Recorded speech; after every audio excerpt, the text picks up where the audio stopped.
자, 그러면 여러분, 이 짧은 글이 공여하는, 우리에게 전해주는 감동이라고 하는 것, 이런 문제에 대해서 한번 생각을 해보기로 하겠습니다.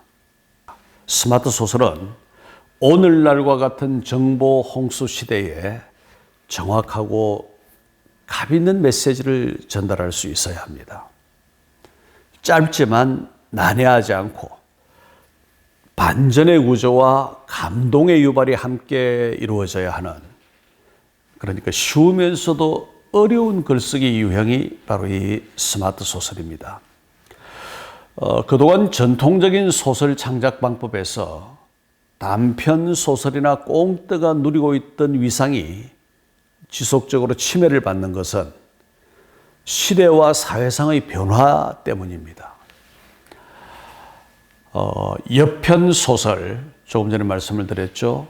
그리고 또 초단편, 미니 픽션, 이런 서로 비슷한 짧은 소설의 유형들이 공존한 것도 이를테면 다층적으로 분화된 현대 소비 사회와 그에 반응한 문학의 성격을 말해준다고 하겠습니다. 앞서 해밍웨이의 경우와 같이 짧은 글 한 줄로 소설을 쓴 사례는 20세기 초 중남미에서도 발견됩니다. 과테말라의 작가 아우구스토 몬테로소의 공룡이라고 하는 이 글은 7단어로 되어 있습니다. 깨어나 보니 공룡은 아직도 거기에 있었다, 이런 내용이죠. 이 글은 명품으로 인정받았고 수백 배의 단어를 사용한 작품 해석들이 쏟아졌습니다. 이 글을 패러디한 작품들 또한 성시를 이루었어요. 그중 가장 눈에 띄는 하나는 에두아르도 베르티의 또 다른 공룡이라고 하는 글인데, 공룡이 깨어났을 때 신들은 아직도 거기 있었다, 서둘러 나머지 세상을 창조하면서, 이런 글이었죠. 이처럼 소설의 정형을 벗어난 창작 방법론에는 문학에 더 이상 새로울 것이 없다는, 또는 과거의 방식으로는 도저히 새로운 시대상을 담을 수 없다는 그런 인식이 숨어 있는 것입니다. 좋은 것은 짧다면 2배로 좋다. 이것은 스페인의 작가 벨타시르 그라시안이라는 사람의 말입니다. 세상에서 가장 짧은이라고 하는 수식어는 우리가 살펴본 문학의 언저리 여기저기서 여러 작품에 부과되어 있음을 볼 수 있습니다. 바로 그 수식어를 표식으로 붙여놓은 55단어, 55단어로 된 소설들의 작품집이 있습니다. 세상에서 가장 짧은 영어 소설, The World's Shortest Stories라는 책. 이것을 엮은 사람은 미국의 작가 스티븐 모스입니다. 이 소설집의 맨 처음에 수록된 침실에서라고 하는 글은 이렇게 되어 있습니다. 제가 이 작품을 읽어드리겠습니다. 침실에서 조심해, 그 총 장전되어 있어. 그는 침실로 들어서면서 말했다. 그녀는 침대 머리맡에 등을 기대고 앉아 있었다. 이 총으로 부인을? 아니, 그건 너무 위험해. 청부업자를 고용해야지. 나는 어때요? 그런 식 웃었다. 순진하긴 어떤 바보가 여자를 고용하겠나? 그녀는 총구를 겨누며 입술을 적셨다. 당신 부인. 자, 이 글은 문맥의 흐름으로 짐작하자면 소설에 등장하는 두 남녀가 연인이거나 아니면 그와 유사한 관계에 있습니다. 남자는 자신의 부인을 두고 살인 청부를 하려고 합니다. 청부업자로 여자를 고용하는 것이 순진하고 바보 같은 일이라고 생각하는 그와는 정반대로 그의 부인은 침대의 여자를 고용한 것입니다. 남자의 애인을 고용한 것이죠. 이 짧은 사파 같은 이야기의 저변에는 작가가 미처 말하지 않았으나 독자가 미루어 짐작할 수 있는 많은 이야기가 숨어 있죠. 경쾌한 속도감, 극명하게 대비되는 반전, 이를 통해 환기하는 생명을 건 진실 게임 등이 이 소설을 그저 그런 에피소드의 차원을 단박에 넘어서도록 합니다.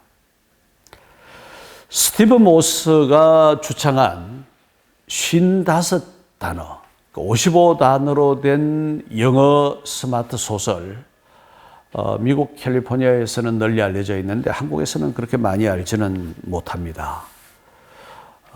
한국 그리고 세계 문학사를 우리가 면밀하게 살펴본다면 많은 좋은 짧은 글들이 흙 속에 묻힌 옥돌처럼 그리고 모래밭의 사금처럼 제자리에서 반짝거리고 있음을 발견할 수 있습니다.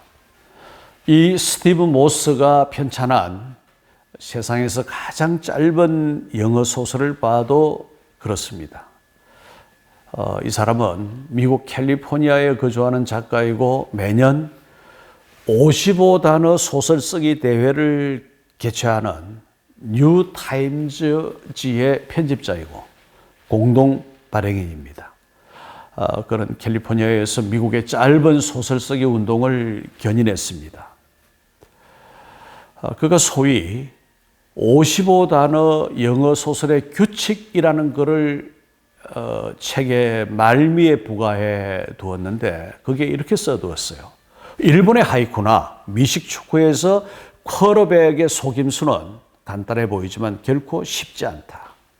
이게 이제 그의 말입니다. 그가 얘기하는 짧은 이야기 구성의 요점은 마치 한 개의 작은 나무 토막을 아름다운 조각 작품으로 깎아가는 작업과 비슷하다. 다양한 요소들을 하나의 일관된 전체 속으로 통합시켜야 한다는 그런 뜻입니다. 이 책에 실려있는 스마트 소설, 다른 스마트 소설 하나, 티나 밀번이라는 사람이 쓴 결단의 순간이라고 하는 이 글을 제가 읽어드리겠습니다. 그녀는 교도소 철문이 세차게 닫히는 소리를 들었다. 자유는 영원히 사라진 것이리라. 자신의 운명도 자신의 손을 떠나 결코 돌아오지 않으리라. 도망가야 한다는 생각이 들었다. 그러나 탈옥은 불가능하다는 것을 알고 있었다. 그녀는 새신랑을 바라보고 웃으며 다음과 같은 말을 반복했다. 네, 맹세합니다. 자, 어떠세요, 여러분? 이 글의 처음 시작은 교도소에 수감되는 여자의 이야기를 서술합니다. 도망도 탈옥도 불가능한 수인, 갇힌 자의 운명이 바로 눈앞에 있습니다. 그런데 말미의 문장 두 줄은 이 엄혹한 상황을 한꺼번에 뒤집어서 희화화, 재미있는 그림으로 만들고 맙니다. 그녀는 목화 결혼식장에서 새신랑과 마주보고 있는 신부입니다. 이 청천벽력 같은 계류와 균열과 반전의 상상력은 결혼이 여자의 생애에 있어 하나의 족쇄요, 감옥이 될 수 있다는 위화감에서 그 존재 증명을 불러옵니다. 누구나 떠올릴 수 있는 상황극이지만 이를 이토록 짧게 그리고 공감을 촉발하는 방식으로 보여주기는 어렵습니다.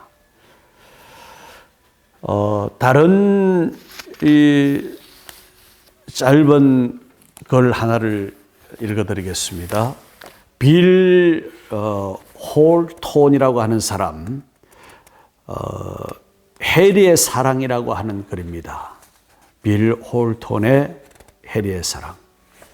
그는 그곳에 누워있는 그녀를 바라보았다. 그녀의 육감적인 곡선과 금빛 얼굴색에 도취되어, 그러나 실제로 그의 마음을 사로잡은 건 그녀의 목소리였다. 때로는 부드럽고 섹시하며 때로는 절제되지 않은 거친 소리. 그의 기분이 어떻든 그녀는 그 기분을 잘 맞추었다. 그는 그녀를 사랑스럽게 들어올려 입술로 가져갔다. 오늘 밤 그들은 아름다운 음악을 함께 만들 것이다. 해리와 그의 트럼펫. 이런 글입니다. 이 글에 그는 그녀의 육감적인 곡선과 금빛 얼굴색과 목소리에 심취해 있습니다. 더욱이 그녀는 그의 기분을 잘 맞추어주는 놀라운 덕목까지 갖추었습니다. 여기까지는 마치 두 남녀의 감각적이고 깊이 있는 사랑 이야기의 한 장면, 그것을 수려한 것이라고 해도 손색이 없습니다. 이야기의 혁명적 반란은 그 다음에 있습니다. 그는 그녀를 사랑스럽게 들어올려 입술로 가져갑니다. 그의 이름은 해리, 그녀는 해리가 연주하는 악기 트럼펫입니다. 사물을 의인화하여 묘사한 빼어난 어떤 글들에 비추어 보아도 압권에 해당합니다. 스마트 소설, 짧은 소설 한 편을 더 읽겠습니다. 폴 터크라는 사람이 쓴 에드먼드의 발견이라고 하는 글입니다. 에드먼드의 차는 안전벨트를 매지 않아도 알려주지 않았다. 현금 지급기는 그가 비밀번호를 입력해도 존재하지 않는다는 표시뿐이었다. 슈퍼마켓의 자동문은 그가 다가가도 열리지 않았다. 에드먼드는 이런 기계들 때문에 골치가 아팠다. 그는 자신의 텅 빈 아파트에 뜰뜨름하게 부고란을 대충 훑어보다가 말했다. 내가 저주받았군. 여러분, 이 글에는 에드먼드라는 인물이 등장하고 그에게 일상적인 모든 일들이 요령부독입니다. 작동을 하지 않습니다. 차는 안전벨트 미착용의 신호를 보내주지 않고 현금 지급기도 듣지 않고 슈퍼마켓의 자동문도 열리지 않습니다. 이윽고 자신의 텅 빈 아파트에서 부고란을 훑어보다가 그는 이렇게 말합니다. 거기 자기 죽음의 기사가 난 거죠. 내가 저주받았군. 에드먼드는 이미 죽은 홀령이었어요. 니콜 키드먼이 출연한 영화로 2001년작 The Odds라고 하는 것이 있습니다. 꼭 이런 상황. 모든 일상이 전도된 것을 바라보는 일가족이 나오는데 거기 찾아오는 사람들이 이상한 것으로 묘사되지만 사실은 그 사람들은 정상이고 이 가족 모두가 홀령이죠. 매우 독특하고 유별난 상상력의 소설이라 할 수 있습니다. 이처럼 놀라운 짧은 소설들에는 해설이나 비평 같은 것이 필요 없을지도 모릅니다. 오히려 그 작품의 속사를 직접 들추어 보고 진면목을 감각하는 것이 훨씬 더 지름길일 수도 있습니다. 굳이 사족처럼 이 비평 따위를 추구한 것은 그것이 스마트 소설론의 요체에 대해 긴가민가 하는 분들에게 명징한 확신의 근거가 될 수 있을 것으로 보았기 때문입니다. 한 세대를 앞서서 그리고 8만리 시푸른 바닷물길이 출렁거리는 그 태평양을 넘어서 미국의 한 작가가 주장하는 스마트 소설과 스마트 소설론을 타산지석으로 눈여겨볼 사유가 야기하다 이렇게 생각되었던 것이지요. 스마트 소설이 이야기의 더미 속에서 하나의 산뜻한 서사 구조로 조형되는 것을 앞서 말씀드린 것처럼 한 개의 나무 토막을 아름다운 조각 작품으로 깎아가는 작업에 비유한 것은 매우 타당하고 호소력이 있습니다. 일찍이 미켈란젤로가 바위 속에 갇혀있는 천사를 드러내기 위해 조각을 한 것이 다비드상이었습니다. 이 잘생긴 청년의 조각상은 이탈리아의 피렌체의 실상으로 존재해 있습니다. 문제는 그와 같은 그 바위 속에 갇혀있는, 돌 속에 갇혀있는 천사를 바라보는 해안과 감식력 이런 거죠. 스마트 소설이 아무리 여러 구비 조건을 요건을 갖추었다고 해도 거기에 작가의 손맛이 없으면 무미건조한 우등성의 모범 답안으로 끝날 수가 있습니다. 예컨대 스마트 소설에서 매우 미약하지만 분명하게 살아있는 암시를 사용한다고 할 때 그 암시는 이미 미약한 신호가 아닙니다. 이를 운용할 수 있는 자격은 창의력의 모티브를 가진 작가에게 있고 작가야말로 그 작품의 주체요 주관자입니다. 여러분, 우리가 여기서 애써서 스티브 모스를 비롯한 여러 작가들의 주변을 염탐한 것은 그러한 논의를 우리 창작 현실에 선택적으로 수용함으로써 우리 스마트 소설의 수준과 지향점을 한 단계 더 높이 고양해 보자는 속셈에서였습니다. 그런 점에서 우리가 살펴본 작가들 그리고 작품들은 참으로 좋은 교과서이자 참고서였다고 말씀드릴 수 있습니다.